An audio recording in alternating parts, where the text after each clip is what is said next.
Pride and Prejudice, Volume 3. Chapter 3.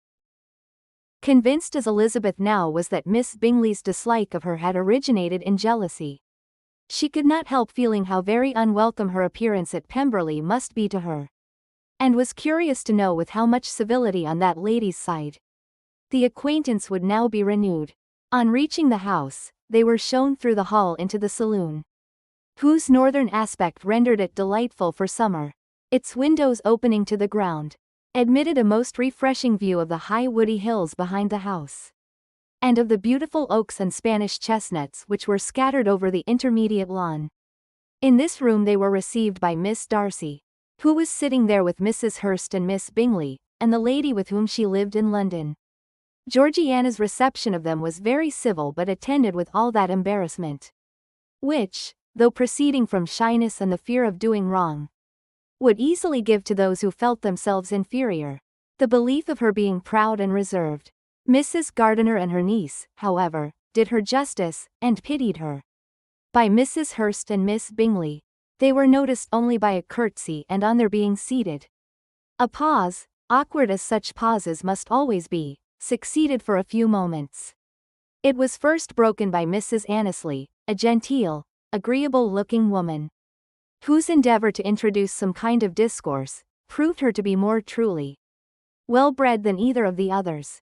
And between her and Mrs. Gardiner, with occasional help from Elizabeth, the conversation was carried on. Miss Darcy looked as if she wished for courage enough to join in it, and sometimes did venture a short sentence, when there was least danger of its being heard.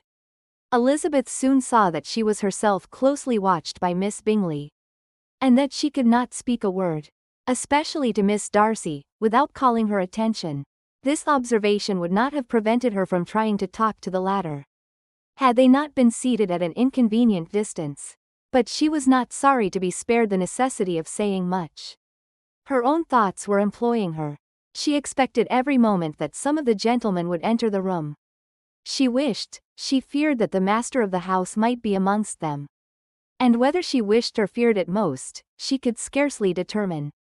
After sitting in this manner a quarter of an hour, without hearing Miss Bingley's voice, Elizabeth was roused by receiving from her a cold enquiry after the health of her family. She answered with equal indifference and brevity, and the other said no more. The next variation which their visit afforded was produced by the entrance of servants with cold meat, cake, and a variety of all the finest fruits in season.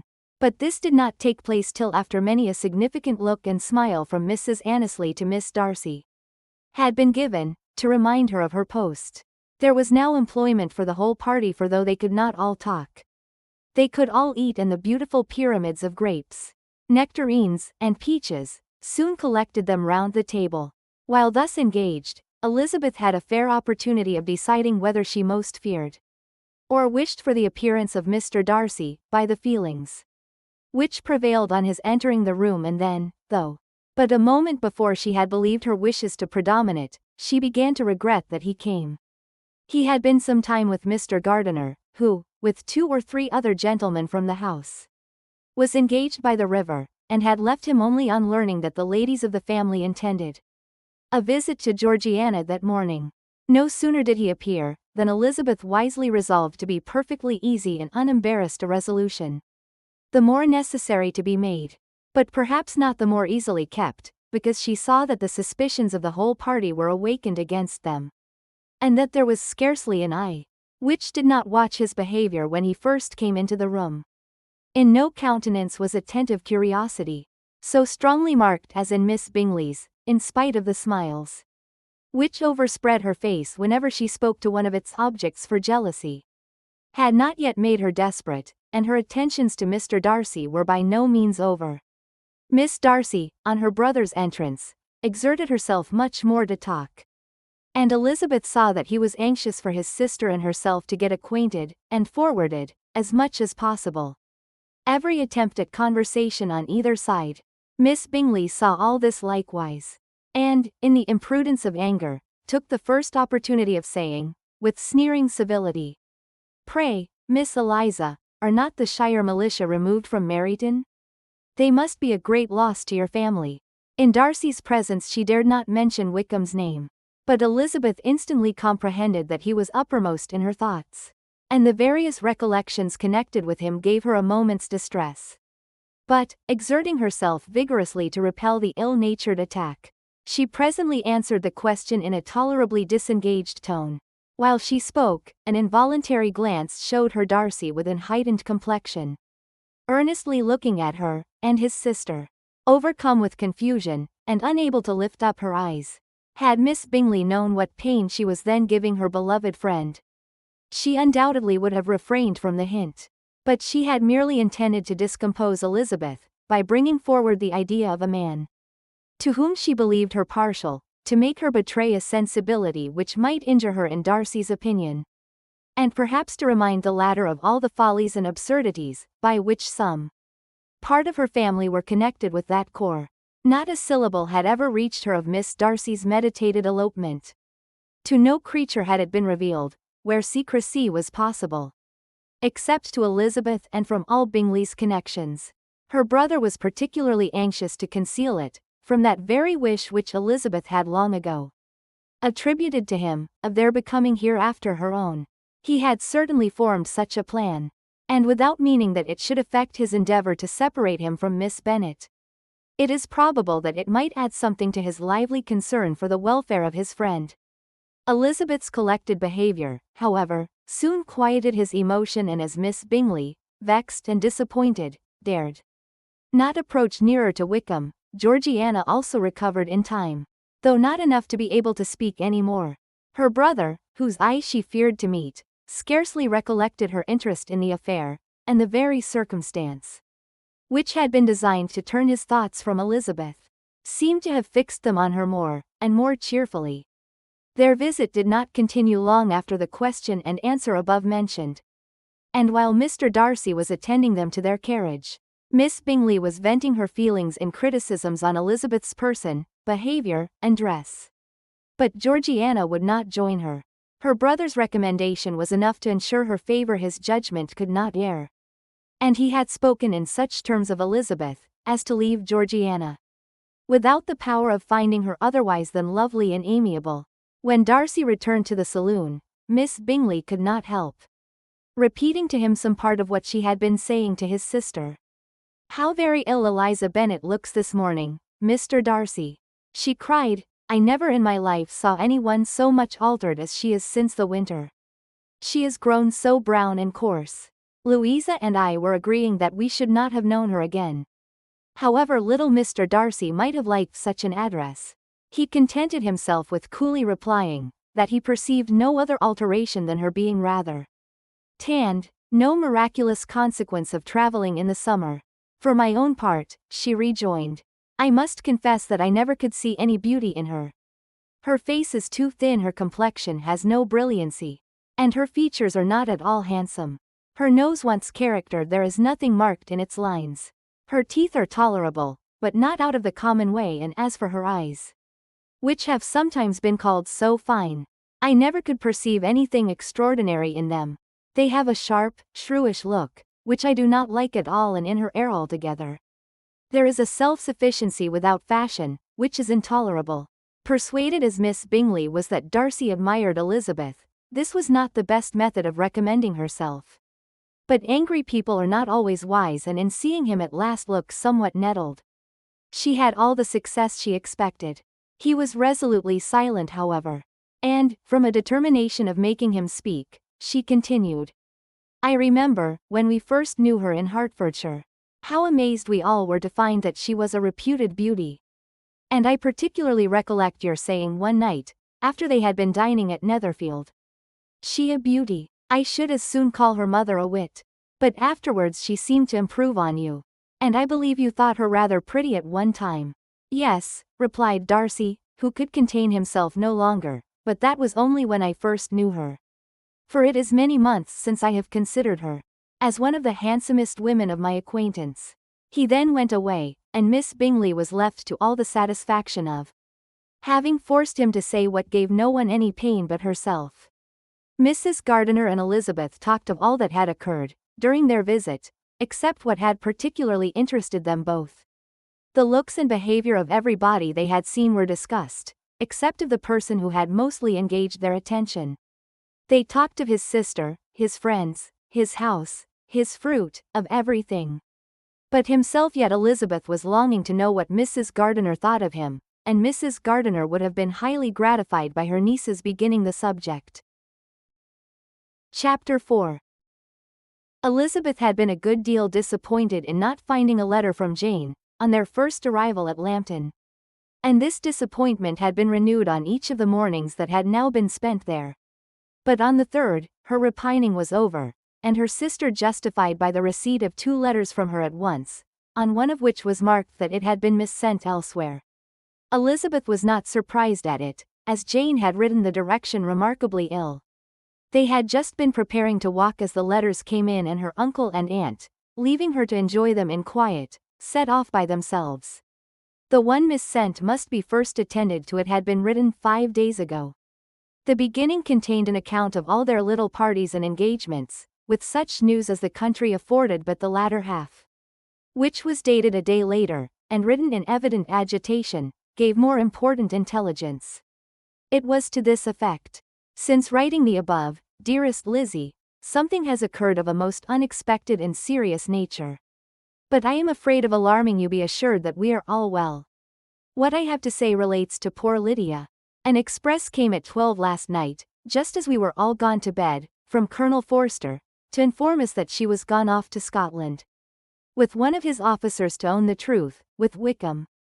Imagine our surprise. To Kitty, however, it does not seem so wholly unexpected. I am very, very sorry. So imprudent a match on both sides. But I am willing to hope the best, and that his character has been misunderstood. Thoughtless and indiscreet, I can easily believe him, but this step, and let us rejoice over it, marks nothing bad at heart. His choice is disinterested at least, for he must know my father can give her nothing. Our poor mother is sadly grieved. My father bears it better. How thankful am I, that we never let them know what has been said against him. We must forget it ourselves. They were off Saturday night about 12, as is conjectured, but were not missed till yesterday morning at 8. The express was sent off directly.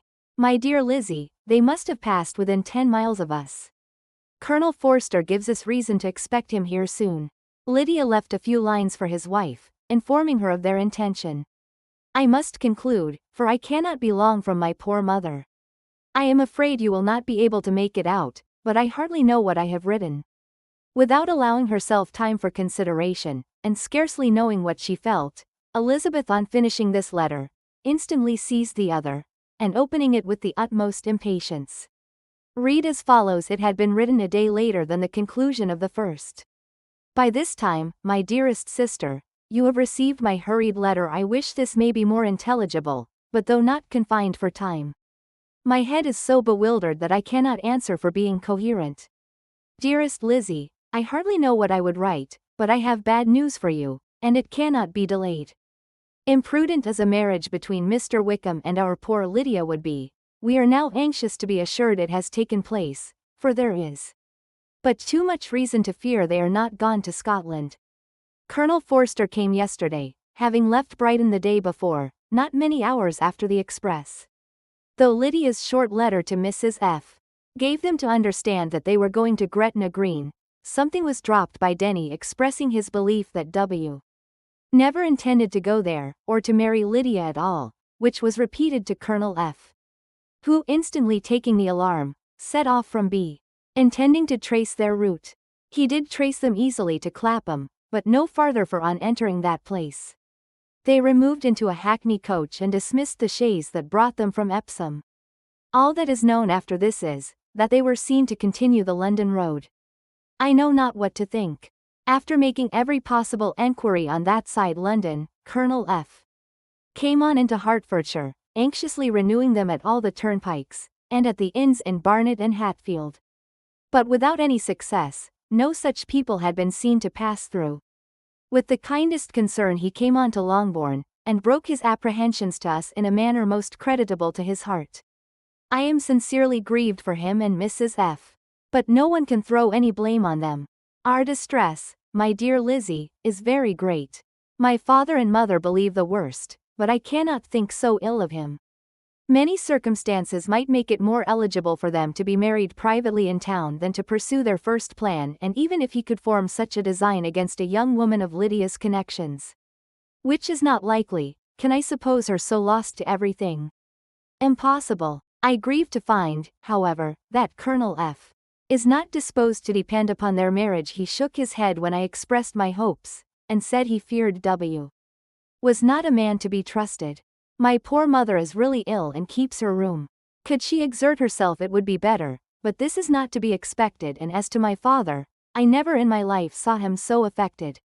Poor Kitty has anger for having concealed their attachment, but as it was a matter of confidence one cannot wonder. I am truly glad, dearest Lizzie, that you have been spared something of these distressing scenes, but now, as the first shock is over, shall I own that I long for your return?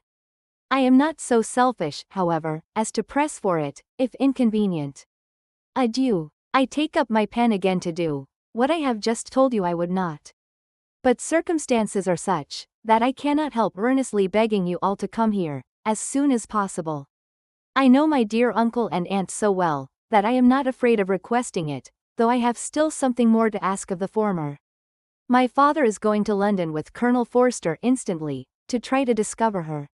What he means to do, I am sure I know not, but his excessive distress will not allow him to pursue any measure in the best and safest way. And Colonel Forster is obliged to be at Brighton again tomorrow evening. In such an exigence my uncle's advice and assistance would be everything in the world.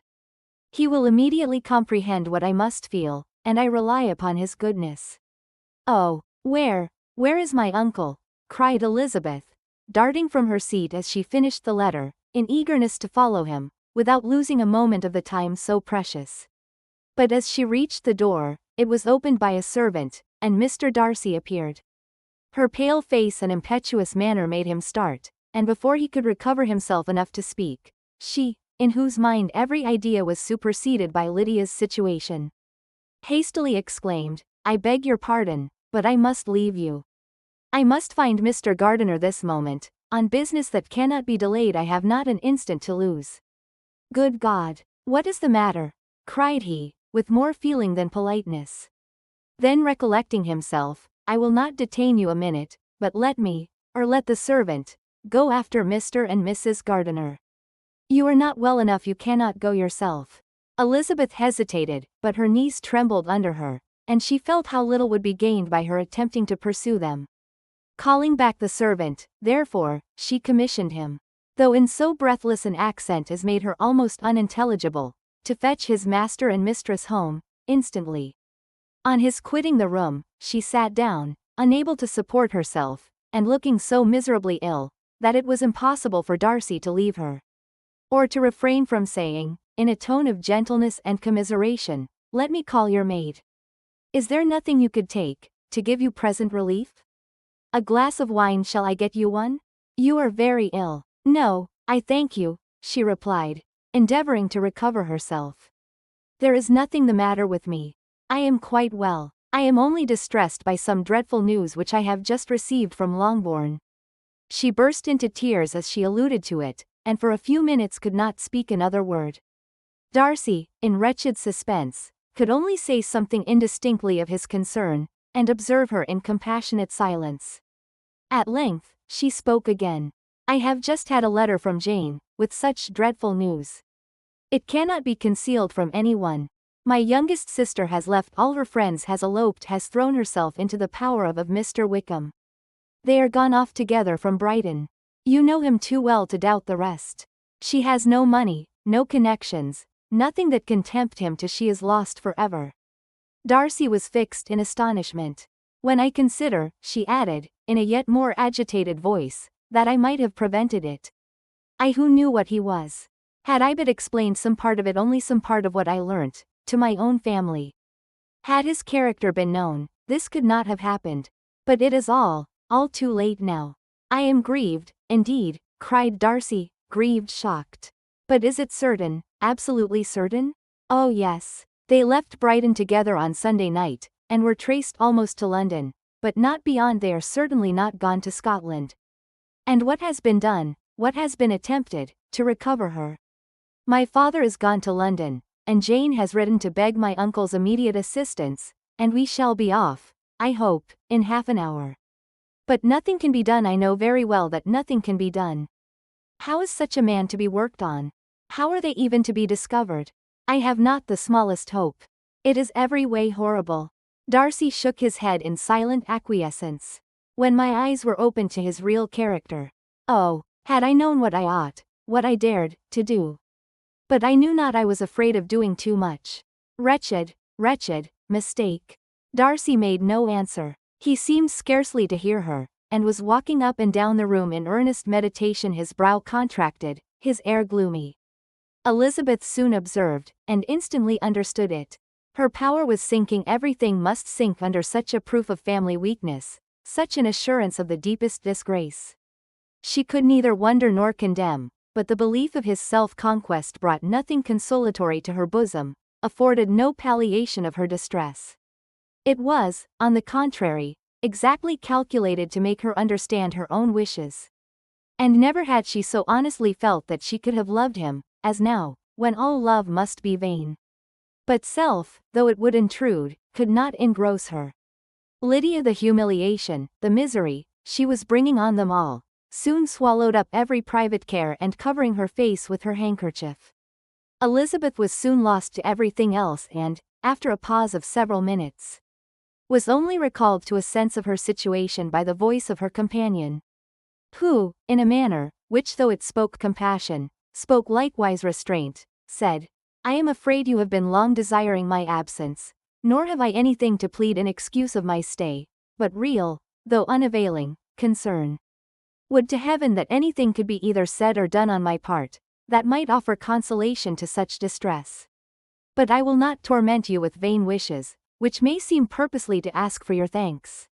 This unfortunate affair will, I fear, prevent my sister's having the pleasure of seeing you at Pemberley today. Oh, yes, be so kind as to apologize for us to Miss Darcy. Say that urgent business calls us home immediately. Conceal the unhappy truth as long as it is possible. I know it cannot be long. He readily assured her of his secrecy, again expressed his sorrow for her distress, wished it a happier conclusion than there was at present reason to hope, and leaving his compliments for her relations, with only one serious, parting, look, went away.